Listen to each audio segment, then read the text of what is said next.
Hello, welcome back to Planet 40k. So it's the last of our mini-series where we've been discussing tactics for each of the 6 Necron dynasties. Today we're going to be looking at the ancient dynasties, aka the create your own dynasty, using combos from the dynastic traditions and pairing them with the circumstances on the awakening list. So there are tons of combinations you can create when building a dynasty code from the options we have in our codex. Some people like to firstly find a combo that they like, then go out and buy and build the models that work. I kind of work the opposite. I build a list and decide after the list is complete to which dynasty I will take to see what benefits I can bring to the force that I've created. So I'm probably not as themed as some of the players, but I am a collector of Necron models, so I do like to mix things up in battle. So before we go any further today, our random shout out of the day goes to Papazayak for his comment relating to the Doomstalker and the Overwatch ability that it has, so shout out to you. Okay, so you may have noticed that within the custom codes, parts of the 6 main dynasties are within them. For example, Healthy Paranoia giving an added 3-inch boost to your ranged attacks is one of the Mefret dynasty code abilities. All 6 are within the custom code somewhere or another.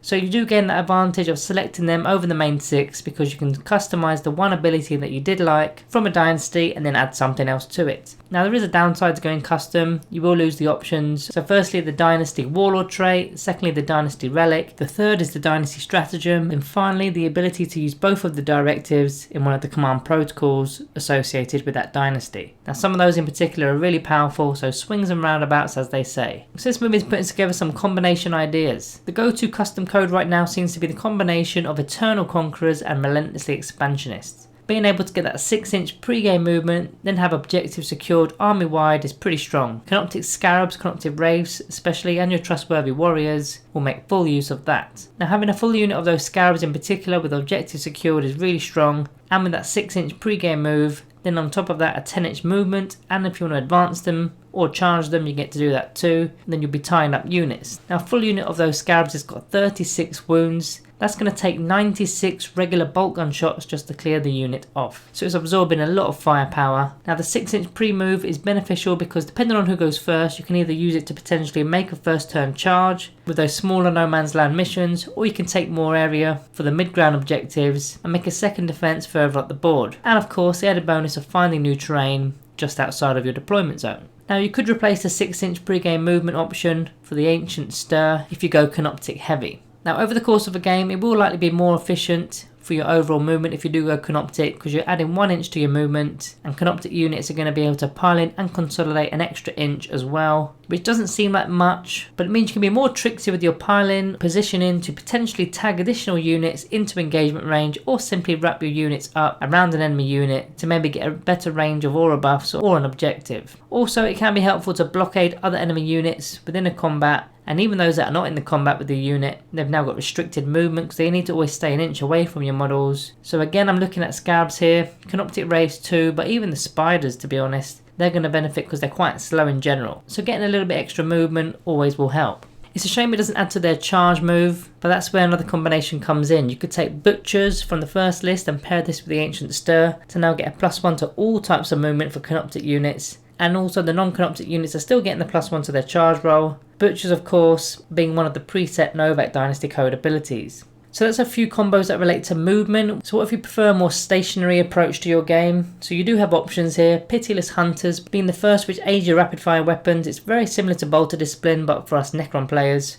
Now remaining stationary with rapid fire weapons will grant you double shots even at max range, providing that you're firing with an infantry unit. So it works pretty well with your Silver-Tide warriors. It's actually a step above the Celtic dynasty, as this dynasty grants the rapid fire effect at 18-inch range, whereas the custom code is at full range. So those Gorse Reapers are firing 2 shots at 24-inch range, which is pretty sweet. Same applies for Immortals, firing the Gorse Blasters at 30-inch. The other option for remaining stationary is Immovable Phalanx. Now infantry models that didn't move get a +1 to their armor save, so Immortals in particular having a 2+ armor save for staying back and shooting on an objective is very nice, especially with toughness 5. They aren't quite heavy intercessor level, but as far as Necrons go, that's pretty good. Now there's lots of options to pair either of those two traditions with. Healthy Paranoia, as mentioned earlier in the video, grants the extra 3-inch range to your attacks, so this is going to aid both those previous traditions as you don't want to be moving, but you still want to have those targets in range. So for example, having 27-inch Gorse Flayers that fire double shots, or 33-inch Gorse Blasters for your Immortals, or you could be giving those Immortals a 2+ armor save, so it's worth a look in. Relentlessly Expansionist again is an option here because that 6-inch pre-game movement is not considered movement in your own turn, so therefore you will still remain stationary in your own movement phase. So you can now be getting warriors into range for better targets perhaps. The last one that pairs well here is Isolationist, so again buffs your rapid fire weapons here, and any enemy unit that's targeted within 12-inch range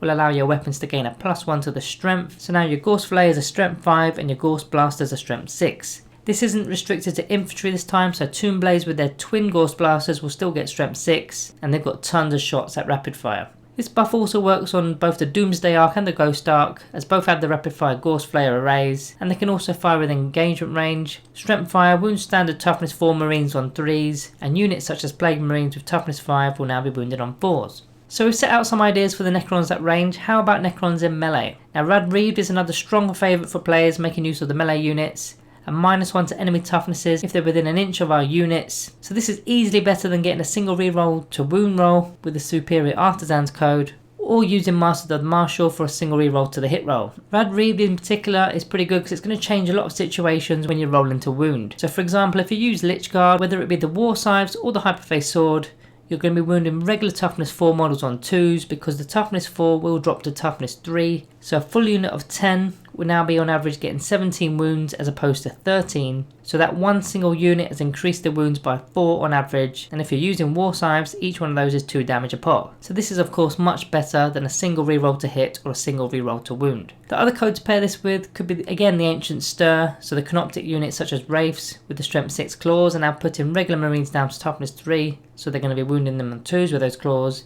and they've still got the extra movement and piling as previously mentioned. It doesn't pair too well with the Arise Against the Interlopers code, as that buff allows you to skip the wound roll on 6s that hit, so debuffing the enemy's toughness doesn't quite work well as that affects the wound roll. So again, you're likely going to be using Relentless Expansionist for that pre-game move to get your Rad Reaved units in much quicker. Also worth noting with Rad Reaved, our Necron vehicles and monsters can make use of this, and they can shoot into combat with it with their Gorse Flayers from the Ghost Arc for example, but you're now shooting at a -1 to their toughness. Also worth mentioning that you can use this with our dynastic agents such as Catan Shards only if another one of our dynasty units is in engagement range of the enemy unit. Then that -1 debuff will still be in effect, and then those non-dynasty units such as Catans can take advantage of it. And it's not just Catans, it could be Praetorians, the Triac Stalker and whatnot. So this actually makes Scarabs even more favourable for this custom code in particular, as they can tie a unit up, inflict that -1 to the toughness, and then get a non-dynasty unit in and let them do their thing. So as another example, you can get your Praetorians in with the Rod of Covenant, which are strength 5. Now Praetorians alone can't inflict that -1 to the toughnesses, but getting nearby a Scarab unit in there, they can do that. They'll put the -1 on. So if you're going against say MK Gravis Armor, which is toughness 5, it's now going to go to toughness 4, so that Rod of Covenant is now going to wound on 3s. So I'm a big fan of that one, and Relentlessly Expansionist to pair it off. So going back to those two dynastic traditions that we previously mentioned, Superior Artisans and Masters of the Martial, which both give a single reroll per unit to either the hit roll or the wound roll, depending on which one you select. Now this can be good, especially for a more elite list.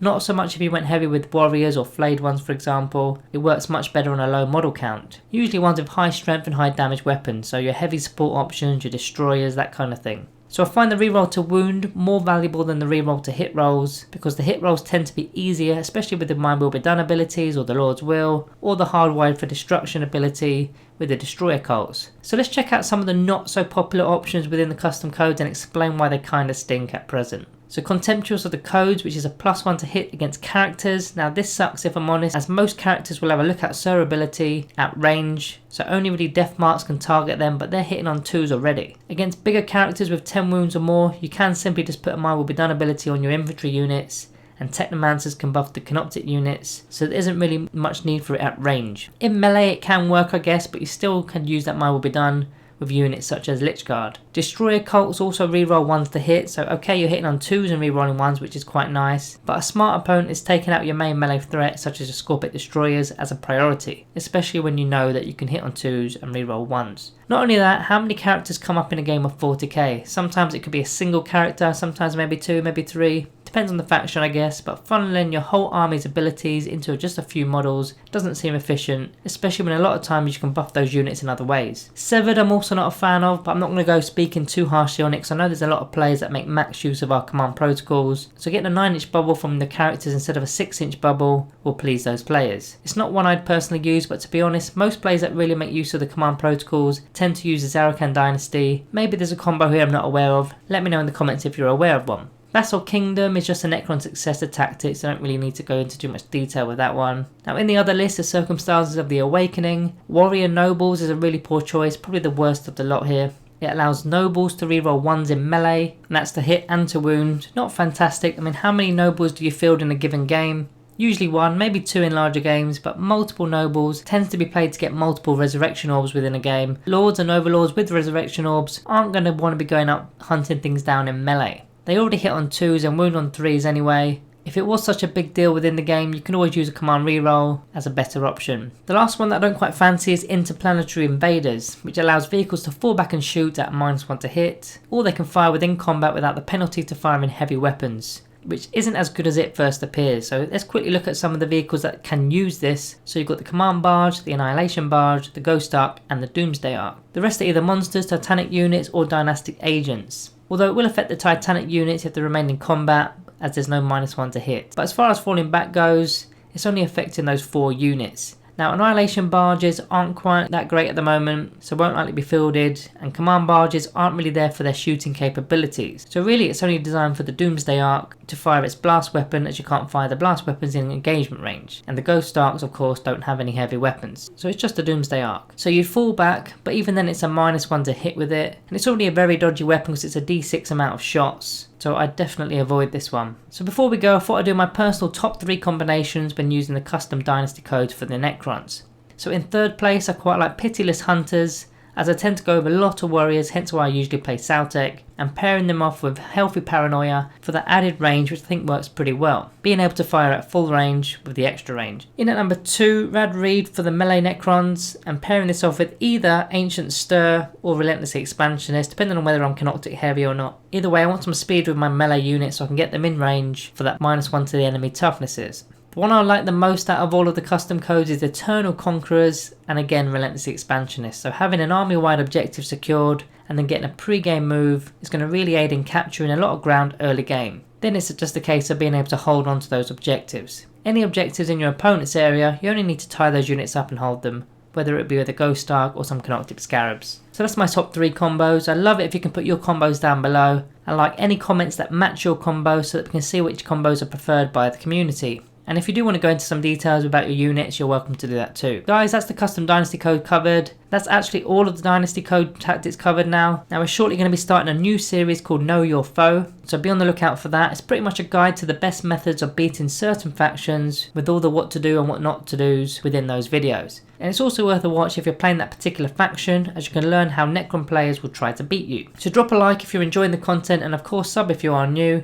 Thank you all for watching, and I'll see you next time.